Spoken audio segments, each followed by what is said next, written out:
We have more now on the deal between Israel and Hamas that could free at least 50 hostages held in Gaza, including some Americans. The youngest American hostage is 3-year-old Abigail Mor Edan. She could be among those freed. Abigail was kidnapped on October 7th after her parents were murdered by Hamas terrorists in their community near the border with Gaza. With us now are Abigail's great-aunt Liz, Hirsh, Naftali, and her cousin, Liz's daughter, Noah Naftali. Thank you guys for joining us this morning. I notice you're wearing the number 46, which means what to you both? So 46 is the amount of days since innocent civilians were abducted from their communities. And 46 is the amount of days that our niece, Noah's cousin, Abigail, has been a hostage. And what are you hearing, Liz, about what is happening to Abigail? When she will be released? Is she among the hostages? What exactly do you know? So we have heard really nothing other than what people are hearing in the press and the news.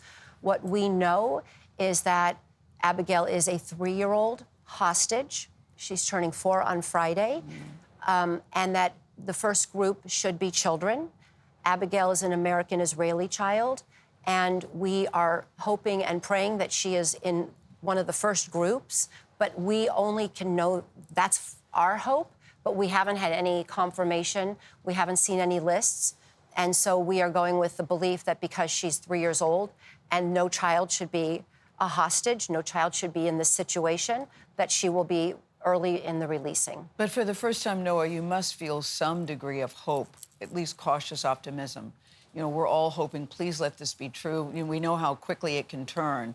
Tell us about what you're thinking, because you were in Israel on October 7th. Yeah, we are cautiously hopeful.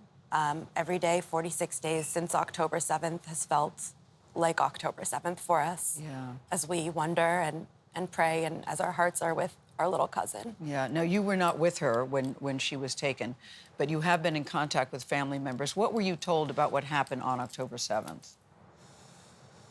Abigail's mother was shot in front of her children, a 10-year-old, 6-year-old, and Abigail. She ran out to her father, who picked her up in his arms and was gunned down while holding her.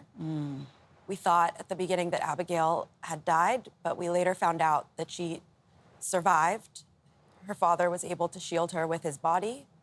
She crawled out from underneath him and went over to the neighbors, who took her in, and they were also taken hostage, a mother, a 10-year-old, an 8-year-old, and a 4-year-old who goes to preschool with Abigail. Liz, how did you find out that she did, in fact, survive? Because at first you were told by who that Abigail had died, Noah?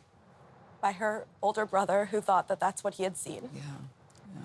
There were this 6 and 10-year-old, when they ran home, they locked themselves in a closet for 14 hours with a phone. They were our reporters. They were the people that were telling us what happened. That's how you got your news. That's how we got our news. And what ended up happening is it took a couple of days for the kibbutz to be cleared, for us to understand, and for people to get in. And we learned an eyewitness had actually seen this mother with her 3 children, Abigail, being led out of the kibbutz, out of their neighborhood. And then we did not find out any more information. So we know that they were taken, and the next thing we learned is that they are hostages. Yeah. But we have not, we're living in the dark. Yes. You know, they are literally in the dark. These are people that probably have not seen daylight in 46 days. And we, in America, families, Israeli families, have very little information and are also in the dark. But now you can at least hope that she's together with the family who was with her. If she is, in fact, released, who will get her? Where will she go? She will go to her aunt and uncle Who and live in her Israel. grandparents who live in Israel and who are taking care of her older brother and sister and giving them the love and support that they need after losing their parents. Yes. I mean, I can't imagine the trauma of this little girl at 3 years old, who knows that both of her parents are dead, and then she's being held with a neighbor family. At 3, guys, you know so much at 3. What can you tell us about her, Liz? Well, the thing that Abigail's a 3-year-old, but she's the youngest of 3. And so she had the character that was running around and keeping up with her siblings and running around playing soccer, and she was always in the front. She was not sitting back. And one of the things that she ran that house. She was the one that was running the house. Yeah. And, you know, We know that for her to come back, for her sister and her brother, is their one hope. I mean, this is one of the things that we just keep hearing, is that they know exactly what happened on October 7th. Yes, they witnessed it. They are 6 and 10. They understand. But the one thing they also are, the piece that they can only hope that will come to give some sort of an ability for a closure and to move on, That they'll get their is that sister Abigail back. comes back. Yes, we all hope that. We all hope it.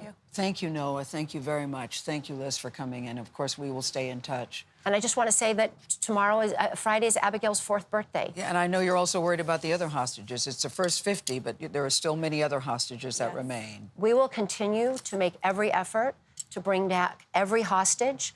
This is something that we all need to be participating in, and we are committed to, so that when this is all done, all of these innocent civilians will be back home with their families. Our Great, thank you. grandparents and our aunts and uncles and our mothers and our fathers, and we need them all back home with their families. We definitely do. Thank you. They're real Thank people. you both, yes.